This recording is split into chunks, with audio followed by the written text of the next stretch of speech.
할텐 서울 복음방송 주안의 하나 3부 방송으로 이어집니다.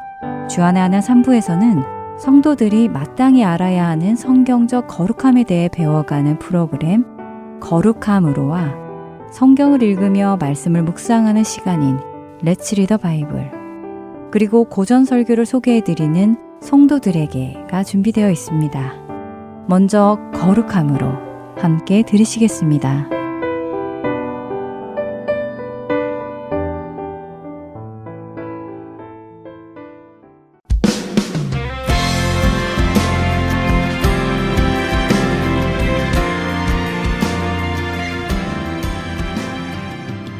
청취자 여러분 안녕하세요. 내가 거룩하니 너희도 거룩하라 하신 하나님의 말씀을 따라 살기 위해 거룩함을 배워가는 프로그램입니다. 거룩함으로 진행의 정다은입니다. 네, 여러분 안녕하세요. 강승규입니다. 지난 시간에는 거룩함이란 세상과 다른 것인데 그 다른 것이 무엇인지 구체적으로 살펴보았습니다. 네. 세상은 자기 자신의 유익을 위해 자기 자신의 욕심을 채우기 위해 살아가는 가치관이라면 하나님 나라의 가치관은 하나님을 사랑하고 이웃을 사랑하는 것이 가치관임을 배웠어요. 네. 그래서 이제 하나님 나라의 자녀가 되었다면 그 전에 살던 방식과는 달리 하나님이 기뻐하시는 것이 무엇인지 늘 생각하며 하나님이 기뻐하시는 일을 하며 살아가야 함을 배웠습니다. 네, 그렇습니다. 사실 이것은 오랜 시간이 걸리는 훈련이기도 합니다. 왜냐하면 우리는 여전히 죄를 가지고 있는 육신 안에 살아가고 있기 때문인데요. 그래서 디모데전서 4장 7절 같은 경우 우리에게 경건에 이르도록 내 자신을 연단하라라고 말씀하시고, 고린도전서 9장 25절은 이기기를 다투는 자마다 모든 일에 절제한다라고 말씀하시죠. 그러니 우리가 거룩한 삶을 살아가기 위해서는 절제하고 연단하며 살아가야 하는 것입니다. 자, 오늘은 우리를 거룩하게 하는 것이 무엇인가 이것을 좀 살펴보려고 합니다. 우리를 거룩하게 하는 것이요? 네. 뭘까요? 어쩌면 너무 쉬운 답이 아닐까요? 우리를 거룩하게 하시는 분은 하나님이잖아요. 네, 맞습니다. 우리를 거룩하게 하는 분은 하나님이 맞습니다. 물론 답은 쉽죠. 그런데 그냥 그렇게 단답형으로 생각하는 것이 아니라요. 하나님이 우리를 거룩하게 하신다는 것이 도대체 무슨 의미인가를 성경 속에서 찾아보고 그 의미를 깨닫기를 원합니다. 자, 구약의 출애굽기 모세를 좀 생각해 보도록 하죠. 모세에 대해서 잘 아시죠? 모세요? 네. 네, 어느 정도 알고 있죠. 어릴 적에 갈대 상자에 넣어져 나일강에 흘려보냈는데 애굽의 공주가 모세를 건져서 자신의 아들로 키워서 어려서부터 애굽 왕궁의 왕자로 살았죠. 네, 그랬죠. 자, 그런데 그 후에는 어떻습니까? 성인이 된 모세가 어느 날 자신의 동족인 히브리 노예들에게 막대하는 애굽 사람을 죽였다가 광야로 도망하게 되었죠. 네. 그리고는 80세에 하나님의 부르심을 받아 다시 애굽으로 가서 이스라엘 백성들을 데리고 출애굽을 했고 광야 생활 40년을 한 후에 약속의 땅 가나안이 보이는 느보산에서 죽었죠. 네, 아주 잘 알고 계시네요. 네. 자, 그럼 애굽 사람을 죽인 후에 광야로 도망친 이 모세가 하나님을 처음 만나는 장면을 좀 보도록 하겠습니다. 그는 하루아침에 애굽의 왕자에서 광야로 도망쳐서 미디안의 양치기가 되어 40년을 살아갔습니다. 그리고 여느 때와 같이 양을 몰고 호렙산 쪽으로 갔습니다. 출애굽기 3장인데요. 2절에서 6절을 읽어보겠습니다. 네, 출애굽기 3장 2절부터 읽습니다. 여호와의 사자가 떨기나무 가운데로부터 나오는 불꽃 안에서 그에게 나타나시니라. 그가 보니 떨기나무에 불이 붙었으나 그 떨기나무가 사라지지 아니하는지라. 이에 모세가 이르되 내가 돌이켜 가서 이 큰 광경을 보리라. 떨기나무가 어찌하여 타지 아니하는고 하니 그때에 여호와께서 그가 보려고 돌이켜 오는 것을 보신지라. 하나님이 떨기나무 가운데서 그를 불러 이르시되 모세야 모세야 하시매 그가 이르되 내가 여기 있나이다. 하나님이 이르시되 이리로 가까이 오지 말라. 내가 선 곳은 거룩한 땅이니 내 발에서 신을 벗으라. 또 이르시되 나는 내 조상의 하나님이니 아브라함의 하나님, 이삭의 하나님, 야곱의 하나님이니라. 모세가 하나님 배우기를 두려워하여 얼굴을 가리매. 네. 모세가 떨기나무에 임하신 하나님을 만나는 장면이네요. 그렇습니다. 자, 2절에 보니까 떨기나무에 불이 붙었는데 그 떨기나무가 사라지지 않는다고 합니다. 이 떨기나무라는 것이 광야에 흔히 자라는 가시덤불 같은 나무인데요. 불이 붙으면 금세 훅 하고 타버리고 말 텐데 이상하게도 불이 붙었지만 타버리지 않고 불과 나무가 마치 서로 다른 형태로 있는 것처럼 보인 것입니다. 다시 말해 나무에 불이 나서 나무가 타면서 불을 내는 것이 아니었다는 것이죠. 아, 맞아요. 정말 희한한 광경이었겠어요. 불이 있는데 그 불이 나무를 태우고 있지는 않다는 것이요. 그랬죠. 그러니 모세도 참 희한하다. 어떻게 이런 일이 있을까 하면서 그 떨기나무가 있는 곳으로 가봅니다. 근데 그때 하나님께서 떨기나무 가까이로 오는 모세의 이름을 부르시죠. 그랬더니 모세가 내가 여기 있나이다라고 답을 합니다. 그러자 하나님께서 뭐라고 하십니까? 이리로 가까이 오지 말라고 하시는데요. 네, 왜 가까이 오지 말라고 하셨습니까? 모세가 선 그 땅이 거룩한 곳이기에 그런가요? 예, 그런 의미인데요. 자, 이것을 우리가 조금 더 깊이 생각해 보도록 하죠. 모세는 이미 떨기나무 가까이에 왔습니다. 어느 정도 가까이 갔는지는 모르지만 어쨌든 자신이 가던 길에서 그 떨기나무를 보고 방향을 바꾸어서 떨기나무 쪽으로 왔습니다. 그랬더니 하나님께서 가까이 오지 말라라고 말씀하셨습니다. 이 말씀은 그 이상으로 더 가까이 오지 말라는 말씀이죠. 그리고는 내가 선 그 땅이 거룩한 곳이다 라고 하십니다. 그러니까 이미 모세는 거룩한 땅 안으로 들어온 것입니다. 그렇지만 거룩한 땅에서 더 거룩한 장소인 하나님의 임재가 있는 떨기나무까지는 오지 못하도록 하나님께서 막으신 것이죠. 자, 왜 그러셨을까요? 모세가 죄인이기 때문일까요? 네, 맞습니다. 죄인은 하나님의 임재 앞에 갈 수 없기 때문이죠.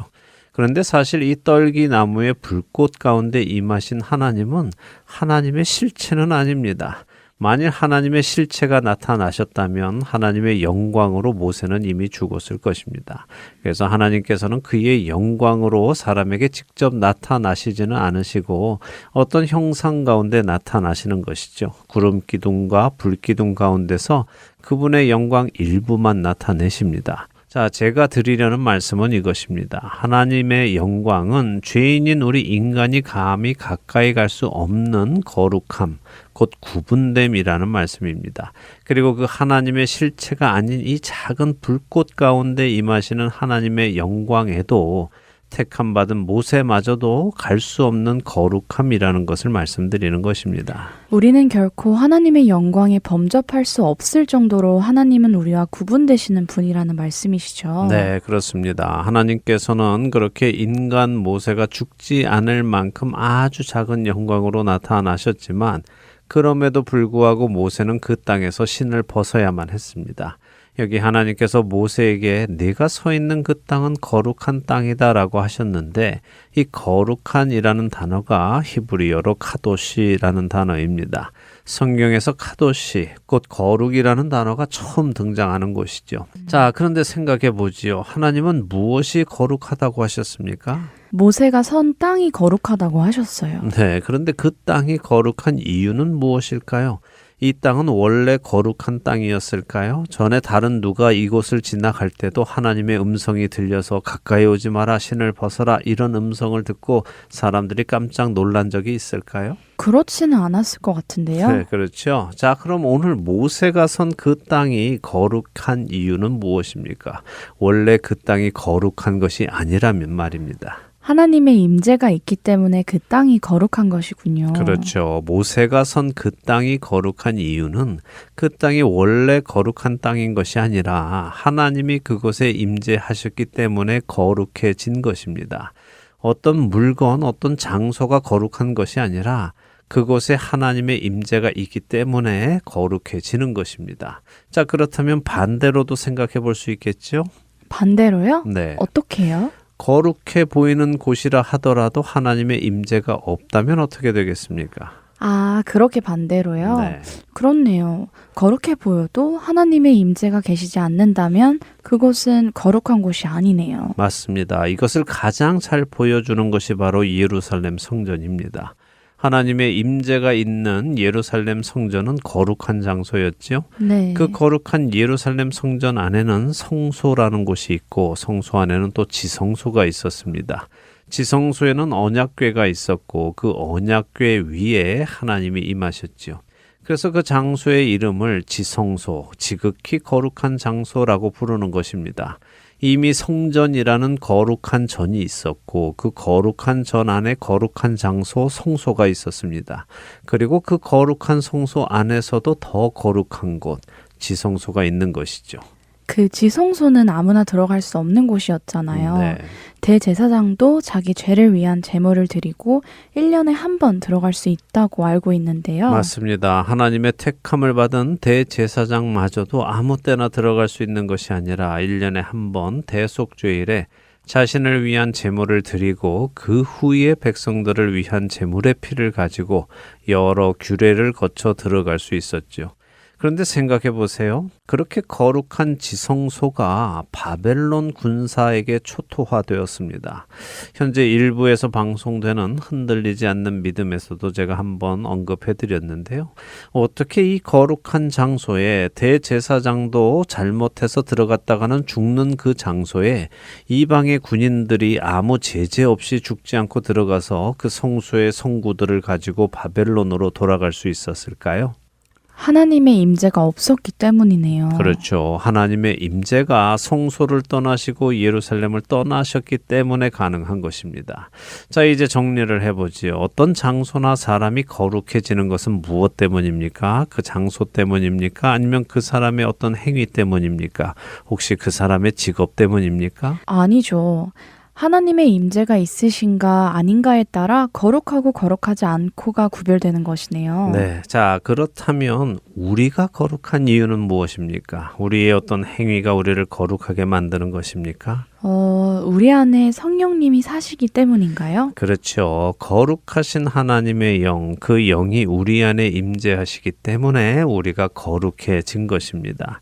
모세가 있던 그 땅이 거룩했던 것이 아니라 하나님이 그 땅에 임재하셨기 때문에 거룩한 땅이라 부름받은 것처럼 우리 자체가 거룩한 것이 아니라 우리가 예수 그리스도를 믿고 구주로 영접할 때에 하나님께서 약속하신 성령님을 우리에게 보내주셔서 우리 안에 살아가게 하시기 때문에 우리가 거룩한 자가 된 것입니다. 참 놀라운 은혜네요. 성령님이 우리 안에 살아계시기 때문에 우리가 거룩한 자가 된다는 사실이요. 네, 우리가 앞으로 몇 주 후에 더 자세히 나누게 되겠지만요. 이런 이유로 고린도전서 3장 16절은 우리가 하나님의 성전이다라고 말씀하시는 것입니다. 자, 이제 출애굽기 19장으로 가 보겠습니다. 부름받은 모세는 하나님의 인도하심을 따라 애굽으로 들어가서 많은 기적과 이적을 보여주고는 이스라엘 백성들을 이끌고 출애굽해서 광야로 나왔습니다. 그리고 시내 광야에 다다르게 되었는데요. 그 장면을 좀 보겠습니다. 출애굽기 19장 1절에서 6절을 읽어보지요. 네, 출애굽기 19장 1절부터 6절 한 절씩 읽겠습니다. 이스라엘 자손이 애굽 땅을 떠난 지 3개월이 되던 날 그들이 시내 광야에 이르니라. 그들이 르비딤을 떠나 시내 광야에 이르러 그 광야에 장막을 치되 이스라엘이 거기 산 앞에 장막을 치니라. 모세가 하나님 앞에 올라가니 여호와께서 산에서 그를 불러 말씀하시되 너는 이같이 야곱의 집에 말하고 이스라엘 자손들에게 말하라. 내가 애굽 사람에게 어떻게 행하였음과 내가 어떻게 독수리 날개로 너희를 업어 내게로 인도하였음을 너희가 보았느니라.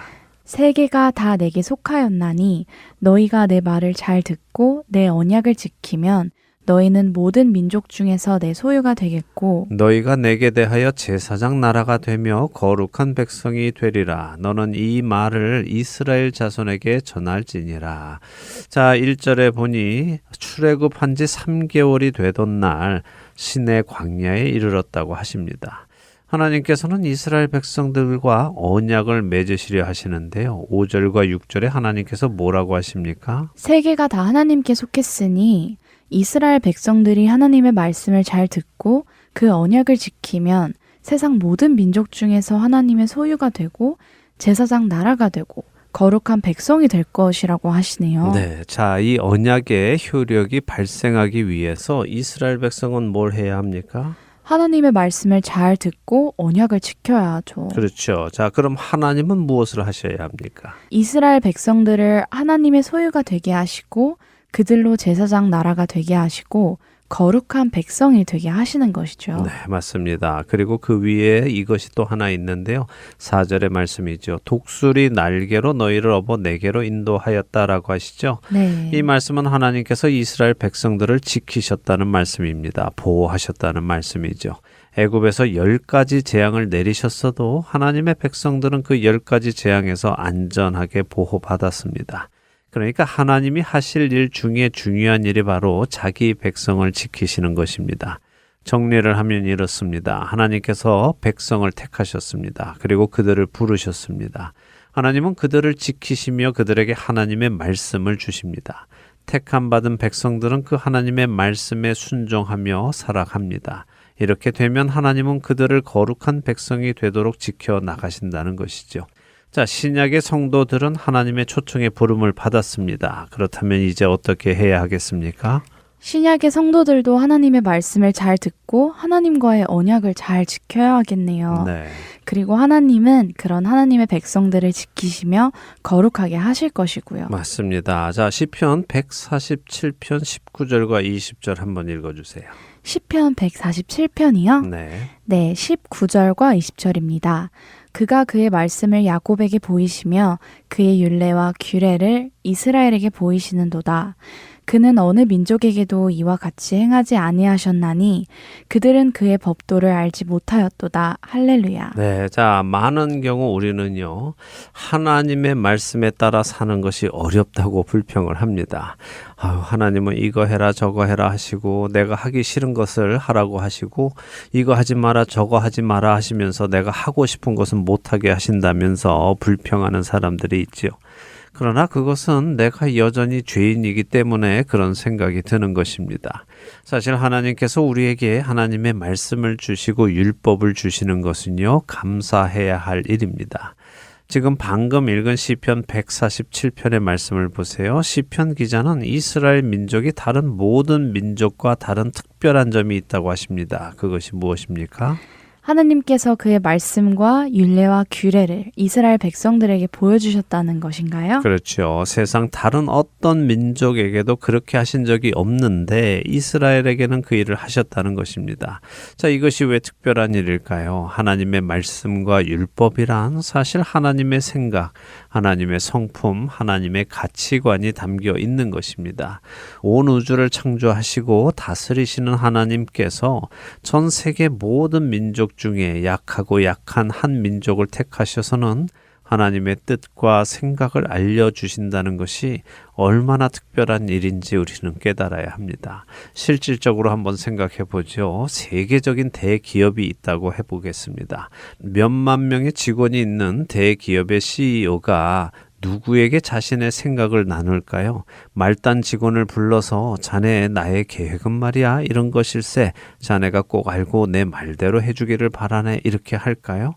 만일 정말로 CEO가 말단 직원에게 그렇게 한다면 그 말단 직원은 어떤 생각을 할까요?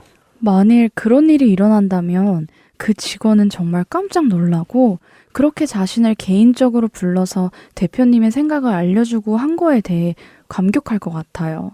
자신이 인정받고 있다는 감동도 받고요.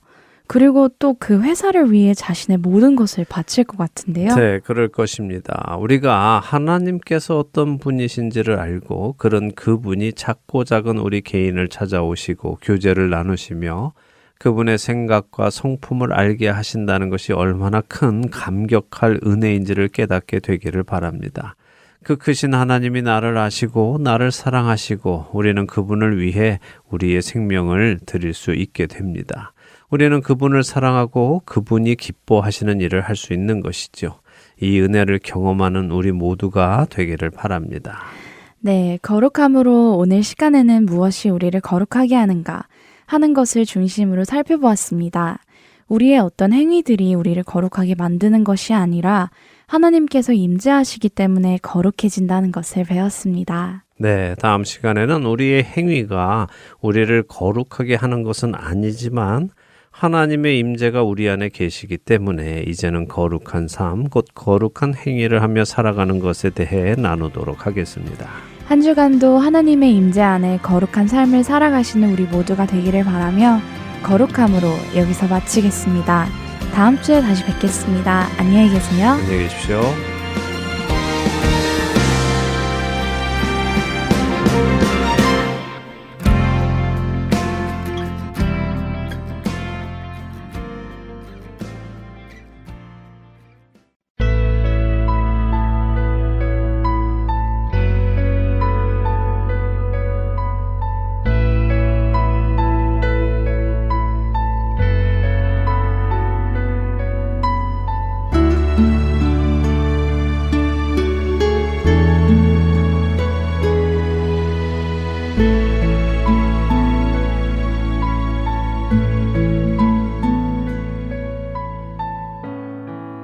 하늘의 문을 여소서 이곳을 주목하소서 주를 향한 노래가 꺼지지 않으니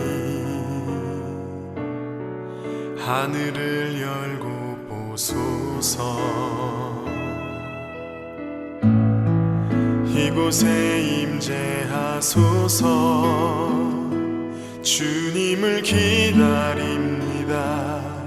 기도의 향기가 하늘에 닿으니 주여 임재하여 주소서 이곳에 오셔서 이곳에 앉으소서 이곳에서 드리는 예배를 받으소서 주님의 이름만이 오직 주의 이름만 이곳에 있습니다. 하늘의 문을 여소서 이곳을 주목하소서 주를 향한 노래가 꺼지지 않으니 하늘을 열고 보소서 이곳에 임재하소서 주님을 기다립니다. 기도의 향기가 하늘에 닿으니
계속해서 함께 성경을 읽고 성경 속 지혜를 나누는 시간인 Let's Read the Bible로 이어집니다.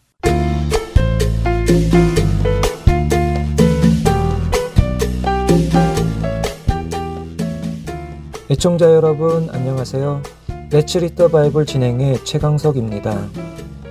사람들에게는 고정관념이라는 것이 있습니다. 어떤 대상에 대해 단순하고 지나치게 일반화된 생각들이나 잘 변하지 않는 확고한 의식이나 관념 등을 의미합니다. 예를 들면 세계에서 유일하게 한국 사람들은 선풍기를 틀어놓고 자면 죽는다는 잘못된 고정관념을 가지고 있는 사람이 많다고 하지요. 살이 찐 사람을 보면 많이 먹을 것이다 하는 고정관념이 있고, 키가 큰 사람은 농구를 잘할 것이다 라는 막연한 고정관념이 있습니다. 이런 고정관념들은 우리로 진실을 받아들이는 데에 걸림돌이 되기도 하지요. 오늘 마가복음 6장에는 예수님의 고향 사람들이 나옵니다. 그들은 예수님의 가르침을 듣기도 하고 예수님의 기적과 이적을 직접 눈으로 보기도 하지요. 하지만 그들은 예수님의 가르치심과 행하심을 듣고 본 후에 예수님을 믿는 것이 아니라 오히려 자신들의 고정관념으로 예수님을 평가합니다. 마가복음 6장 2절과 3절입니다. 안식일이 되어 회당에서 가르치시니 많은 사람이 듣고 놀라 이르되 이 사람이 어디서 이런 것을 얻었느냐? 이 사람이 받은 지혜와 그 손으로 이루어지는 이런 권능이 어찌 됨이냐? 이 사람이 마리아의 아들 목수가 아니냐? 야고보와 요셉과 유다와 시몬의 형제가 아니냐? 그 누이들이 우리와 함께 여기 있지 아니하냐 하고 예수를 배척한지라. 놀랍지 않으신가요? 예수님의 말씀을 듣고도, 그리고 그 말씀이 진리인 것을 인정하고도 그들은 예수님이 요셉과 마리아의 아들이며 어려서부터 자라온 것을 보았기에 예수님을 메시아로 인정하지 못했습니다. 그래서 5절은 예수님께서 거기서는 아무 권능도 행하실 수 없어 다만 소수의 병자만 고치셨고, 6절은 그들이 믿지 않음을 이상히 여기셨다고 기록하시지요. 만일 그들이 먼 훗날 예수님 앞에 서게 될 때에 자신들이 보고 들은 그 예수님이 바로 하나님의 아들이셨다는 것을 깨닫게 될 텐데, 그때 그들은 얼마나 깜짝 놀랄 것이며 더 나아가 안타까워할까요? 자신들 눈앞에 예수님이 계셨었는데 자신들의 고정관념으로 그 예수님을 알아보지 못하여 믿지 못해 구원에 이르지 못했다는 사실을 알게 된다면 말입니다. 오늘 우리의 고정관념이 혹시 예수님을 믿는 데에 걸림돌이 되지는 않는지요?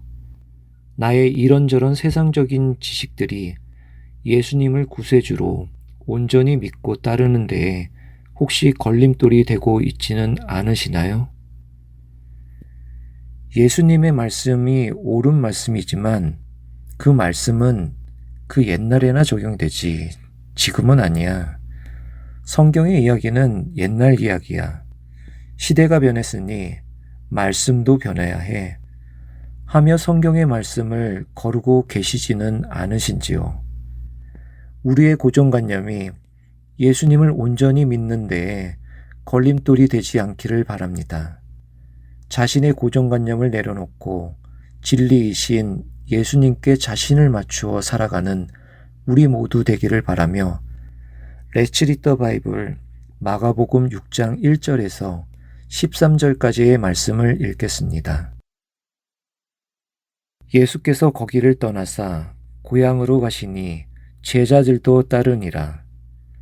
안식일이 되어 회당에서 가르치시니 많은 사람이 듣고 놀라 이르되 이 사람이 어디서 이런 것을 얻었느냐?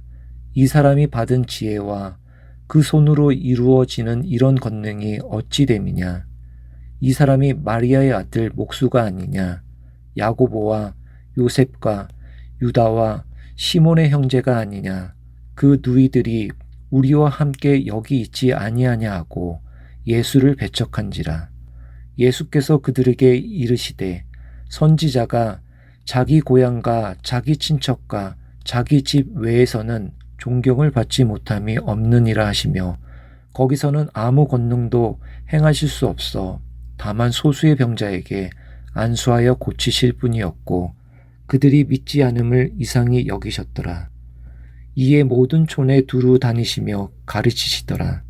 12 제자를 부르사 둘씩 보내시며 더러운 귀신을 제어하는 권능을 주시고 명하시되 여행을 위하여 지팡이 외에는 양식이나 배낭이나 전대의 돈이나 아무것도 가지지 말며 신만 신고 두벌옷도 입지 말라 하시고 또 이르시되 어디서든지 누구의 집에 들어가거든 그곳을 떠나기까지 거기 유하라. 어느 곳에서든지 너희를 영접하지 아니하고 너희 말을 듣지도 아니하거든 거기서 나갈 때에 발 아래 먼지를 떨어버려 그들에게 증거를 삼으라 하시니 제자들이 나가서 회개하라 전파하고 많은 귀신을 쫓아내며 많은 병자에게 기름을 발라 고치더라. Let's read the Bible. 오늘은 마가복음 6장 1절에서 13절까지의 말씀을 읽었습니다.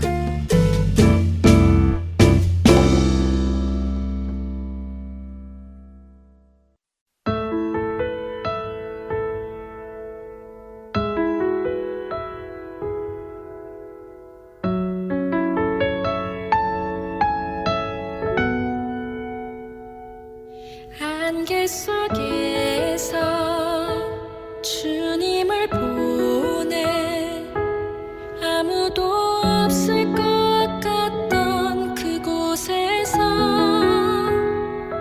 손 내미셔서 나를 붙드네 길 잃고 쓰러져가던 그곳에서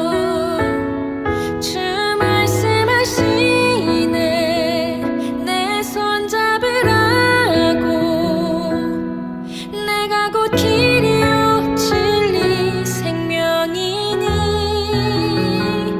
나 그 길을 보내 주 예비하신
지역마켓 및 여러 가지 한인업소는 복음을 전할 수 있는 선교의 좋은 통로입니다. 인디애나 주에는 현재 한인들이 8,000명 정도 살고 계시다고 합니다. 커머셜 드라이브에 위치한 사러가 인터내셔널 글로서리에 저희 CD를 놓아주시고 관리해주실 동역자를 찾습니다. 매주 혹은 한 달에 2번 정도 방문하여 CD를 배치해 주실 수 있는 분은 사무실로 연락주세요. 사무실 전화번호 602-866-8999입니다.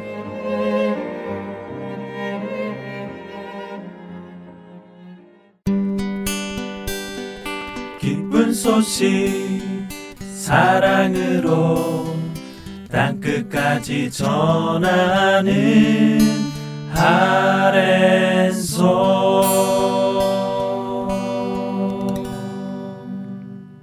고전 설교를 듣는 시간입니다. 성도들에게 보내드립니다.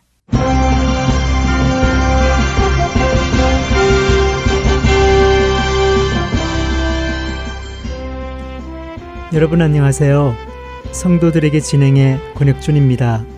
성도들에게 이 프로그램은 지난 시대의 외국 설교자들의 설교를 여러분께 읽어드리는 시간입니다.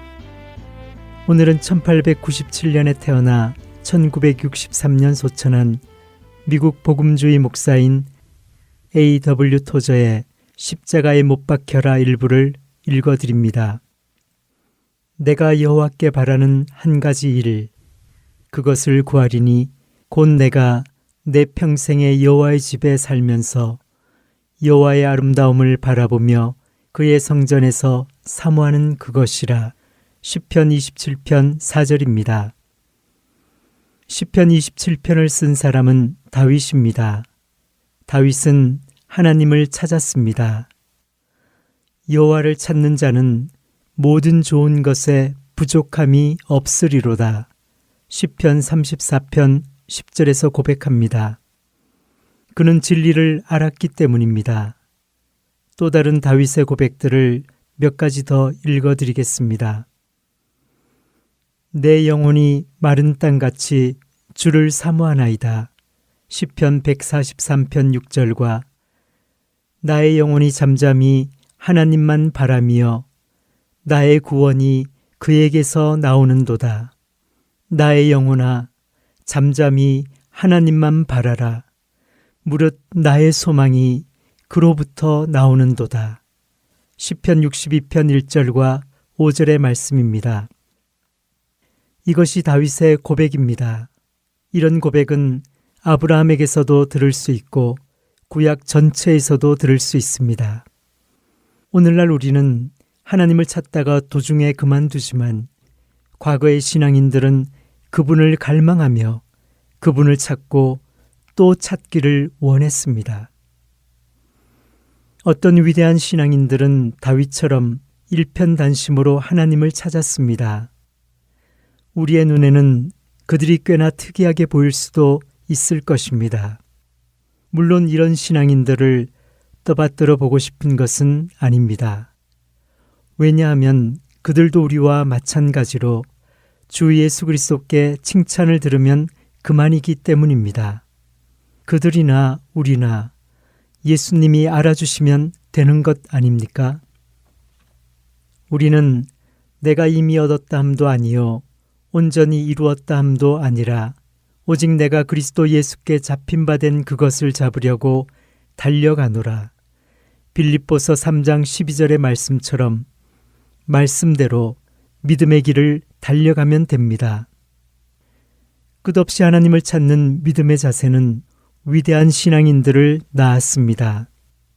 예를 들면 어거스틴, 요한 타울러, 토마스 아 캠피스, 리처드 롤, 귀용 부인, 프랑스와 페넬롱, 그리고 헨리 수소 등과 같은 사람들 말입니다. 이름들을 들으면 어떤 사람들은 생소하게 느낄 수도 있겠지만 저는 하나님을 갈망하고 찾은 그리스도인들이 생각납니다.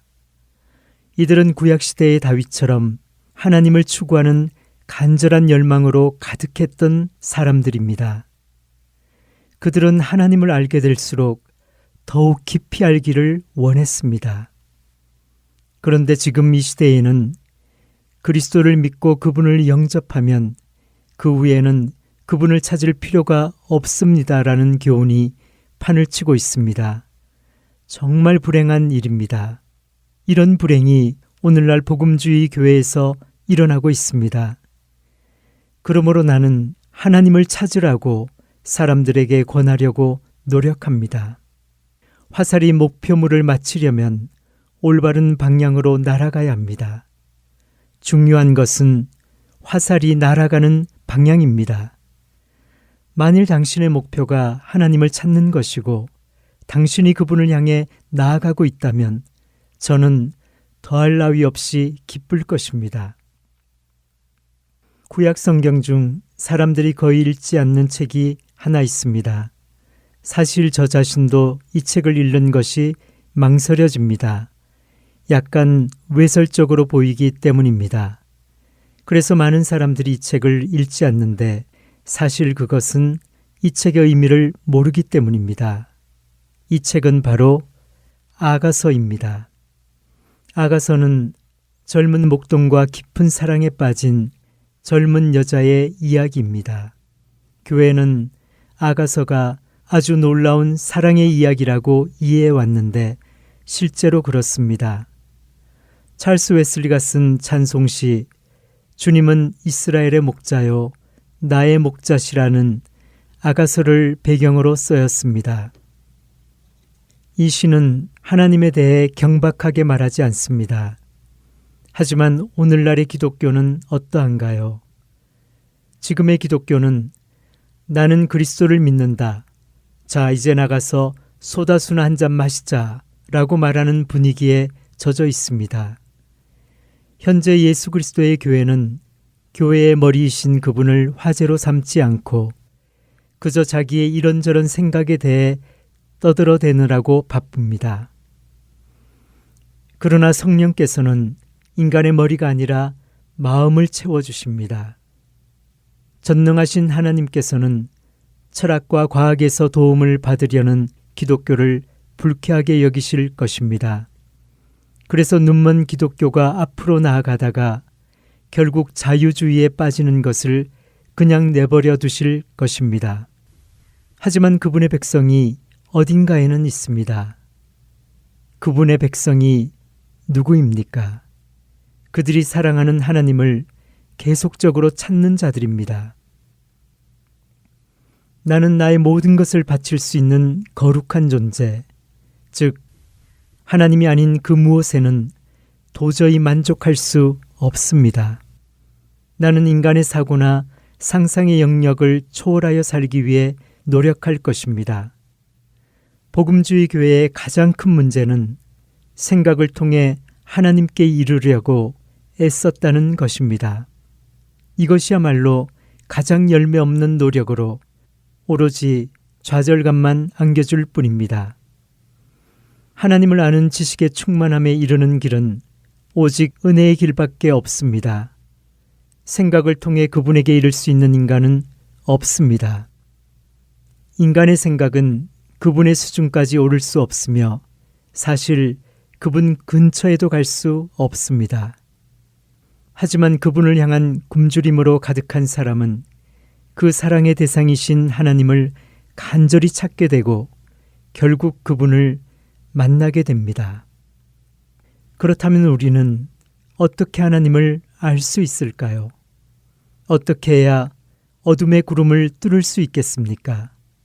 어떻게 해야 사랑의 화살을 맞아 그분을 끝없이 연모하게 될 수 있을까요? 그 비결은 오직 하나님께 이르겠다는 동기에서 그분을 갈망하는 것입니다. 많은 사람이 그분께 이르지 못하고 단지 그분의 행하심이나 심지어 신학에 만족하고 맙니다. 물론 생각하는 것도 필요하고 좋은 것이지만 결국은 무력할 뿐입니다. 왜냐하면 그분을 찾는 것이 단순히 생각의 영역에서 일어나는 것이 아니기 때문입니다. 이성만으로는 그분께 도달할 수 없습니다. 어떤 이들은 자기도 모르는 사이에 하나님 대신 성경을 붙잡습니다. 성경이 그들과 하나님 사이를 가로막는 장벽이 된 것입니다. 그들은 나름대로 자부심에 사로잡혀서 우리에게는 성경이 있으니 다른 것은 필요 없어 라고 말합니다. 그러나 그들의 삶을 자세히 살펴보십시오. 그러면 성경이 그들의 삶에 아무런 변화도 일으키지 않았다는 것을 알게 될 것입니다. 그저 성경을 믿는 것은 성경 말씀을 가지고 일하시는 성령의 행하심을 통해 삶이 변화되는 것과는 다릅니다. 우리는 이 점을 반드시 기억해야 합니다. 많은 사람들이 성경에서 어떤 것에 대해 읽으면 그것을 체험한 것이라는 착각에 빠집니다. 이것은 큰 문제입니다. 거듭남에 대해 성경에서 읽었다고 해서 살아계신 하나님의 영에 의해 위로부터 다시 태어나는 것은 아니라는 말입니다. 성령 충만에 대해 읽은 사람이 성령의 강력한 채워주심을 자동적으로 체험하는 것은 아닙니다. 성령 충만을 체험한 사람은 삶이 근본적으로 변해 하나님의 놀라운 일들을 찬양하게 됩니다. 읽는 것이 곧 체험은 아닙니다. 성령께서 성경의 입김을 불어넣지 않으시면 성경은 아무 힘도 발휘하지 못합니다. 세상의 수많은 책들과 별로 다를 것이 없습니다. 성령의 손에 붙잡히지 않은 성경은 그저 훌륭한 문학 작품에 머물 뿐입니다. 단순한 책으로서의 성경을 무한히 초월하는 그 무엇, 즉 성령의 일하심이 있어야 합니다. 우리가 착각하기 쉬운 것이 또 있는데 그것은 단순히 성경의 약속을 믿는다고 해서 그 약속이 우리의 삶에서 실현되지는 않는다는 것입니다. 이런 경우를 가정해 보겠습니다. 얼굴 앞으로 내민 손조차 보이지 않을 정도로 깜깜한 밤에 어떤 사람이 빛을 그립니다. 그와 함께 있던 사람이 이렇게 어두운데 어떻게 길을 가려고 합니까? 라고 묻자 그 사람이 염려 없어요. 내 주머니 안에 손전등이 있거든요. 라고 대답했습니다. 그러나 주머니 안에 들어있는 손전등을 꺼내서 켜지 않으면 아무 소용이 없는 것입니다. 이렇듯 하나님의 약속은 성경에서 꺼내어 우리의 삶 속에서 믿음을 통해 우리의 것으로 만들어져야 비로소 가치를 가집니다. 복음주의 교단들에서 유행하는 말이 있는데 그것은 하나님께서 말씀하셨고 내가 그 말씀을 믿으니 모든 게 해결되었다 라는 것입니다. 그러나 그분의 말씀은 우리의 삶 속에서 우리의 것으로 만들지 않는다면 그것은 믿는 게 아닙니다. 성경은 빛 가운데 행하라 라고 가르치는데 우리가 빛 가운데 행하지 않으면 이 빛은 아무 소용이 없습니다. 어떤 그리스도인들은 그럴듯한 말로 나름의 목적을 이루기도 합니다. 하지만 아무리 머리를 써봤자 더 이상 앞으로 나아가지는 못합니다. 그러니 차라리 머리를 쉬게 하는 게 좋을 것입니다. 하나님과의 관계를 가로막는 베일을 뚫고 나아가 그분을 만날 수 있도록 동력을 주는 것은 굶주린 마음입니다.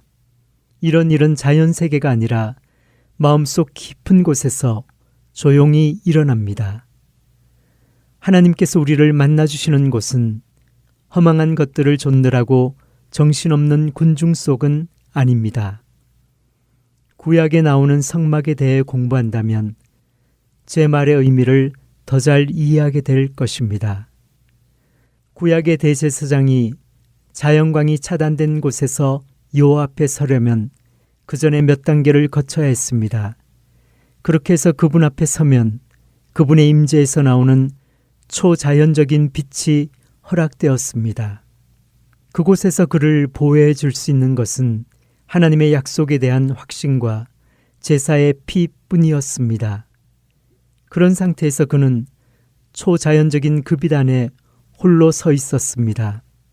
그를 따라 그 밝은 곳으로 들어갈 수 있는 사람은 아무도 없었습니다. 이 깊은 진리를 이해할 수 있는 그리스도인이 이 시대에는 별로 없습니다. 우리는 도움의 손길이 많은 시대에 살고 있습니다. 그리스도인으로서 살아가는데 도움을 주는 것들이 가장 많은 시대가 바로 지금입니다. 역사 속에서는 그토록 많은 도움이 없었습니다.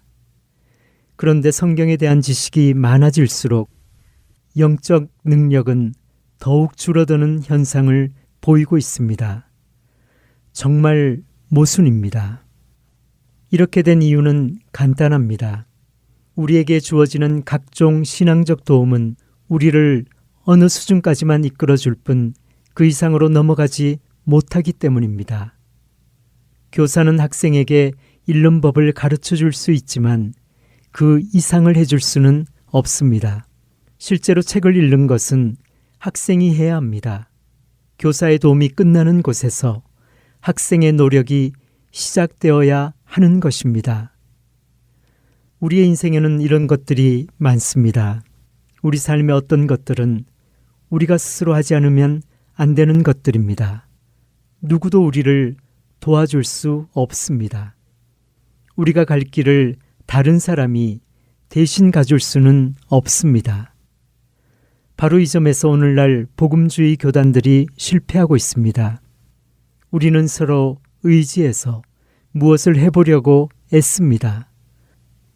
서로 돕는 사역을 통해 자신의 문제를 해결하려고 시도합니다. 그런데 주변에 사람들이 없으면 완전히 무력해집니다. 잡다한 것들을 모두 제치고 하나님 앞으로 나아가는 일이 아주 외로운 작업이라는 것을 깨닫지 못합니다. 스스로 나아가는 것에 대해 다음 시간에 계속해서 나누겠습니다. 성도들에게 마칩니다.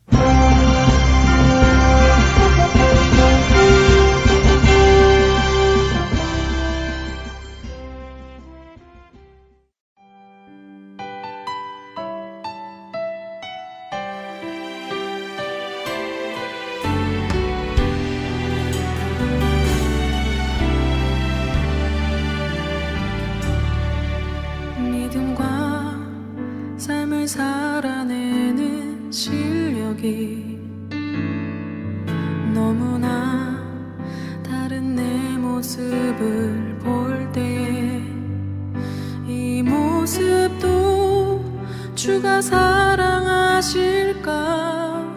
자신 없는 내 모습 그저 주님 앞에 있네 나 같은 자도 사랑하여 주시고 한 번도 나를 떠나지 않으셨네 아픔 속에 주를 작게 여긴 날 꾸짖지 않으시고 내 손 잡아주시네 오직 주님 안에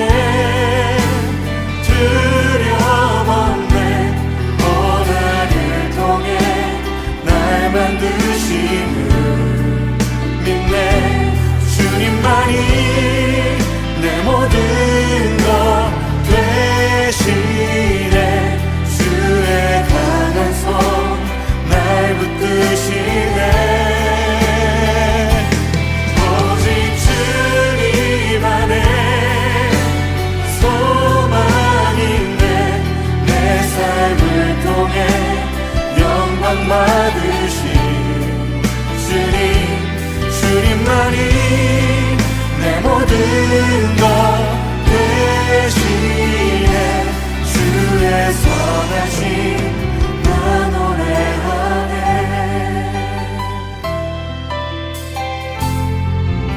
믿음과 삶을 살아내는 실력이 너무나 다른 내 모습을 볼 때 이 모습도 주가 사랑하실까 자신 없는 내 모습 그저 주님 앞에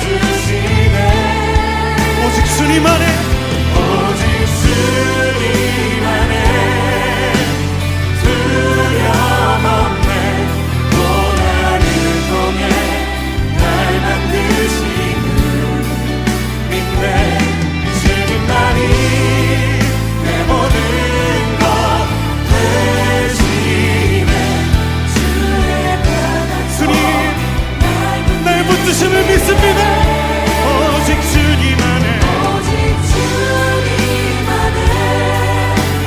소망 있네 내 삶을 통해 영광 받으신 주님 주님만이 내 모든 것 되시네 주의 선하신 그렇습니다 우리 주님 안에 있습니다 오직 주님 안에 오직 주님 안에 두려움없네 고난을 통해 날 만드심을 믿네 주님만이 내 모든 것 되시네 주의 강한 손 날 붙드시네 오직 주님 안에 오직 주님 안에 소망 있네 내 삶을 통해 영광 받으신 주님 주님만이 내 모든 것 되시네 주의 선하심 나 노래하네 주의 선하심 주의 선하심 나 노래하네 주의 선하심 나 노래하네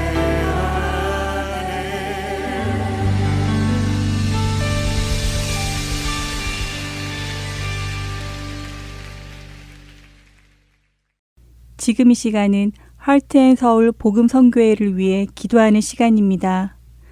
연주곡이 흐르는 동안 다음 기도 제목으로 기도해 주시기를 부탁드립니다. 오늘 이 시간은 하트앤서울 복음선교회의 새로운 마켓 선교를 위해 기도하기를 원합니다. 올해는 아직도 복음방송 CD가 배치되지 않은 23개 주의 마켓 광고를 진행하고 있습니다. 현재 12개의 새로운 지역의 마켓 광고가 방송되고 있는데 감사하게도 4곳의 새로운 지역에서 CD 배치 봉사를 해주시는 봉사자분들이 연락을 주셨습니다. 하나님의 신실하신 기도응답을 경험하는 귀한 시간이며 더욱 하나님의 신실한 선교회가 되기를 다짐하게 됩니다. 하나님의 뜻이 전하여지는 이 귀한 사역에 함께 하시는 동역자들을 위해 기도하기를 원합니다. 기도하겠습니다.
신실하신 하나님 아버지, 저희들의 작은 기도에도 신실하게 응답하시는 주님의 깊은 사랑을 알게 하여 주심에 감사드립니다.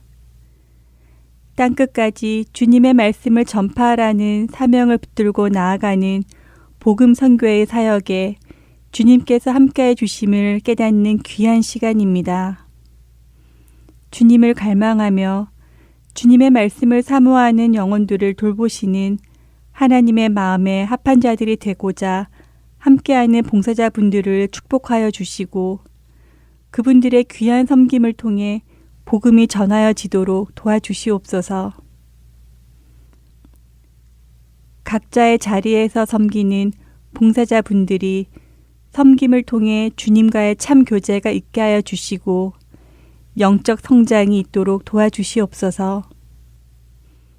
주님과 동행하는 신실한 삶이 늘 함께하기를 원하며 사랑으로 우리를 돌보시는 우리 주 예수 그리스도의 이름으로 기도드립니다. 아멘.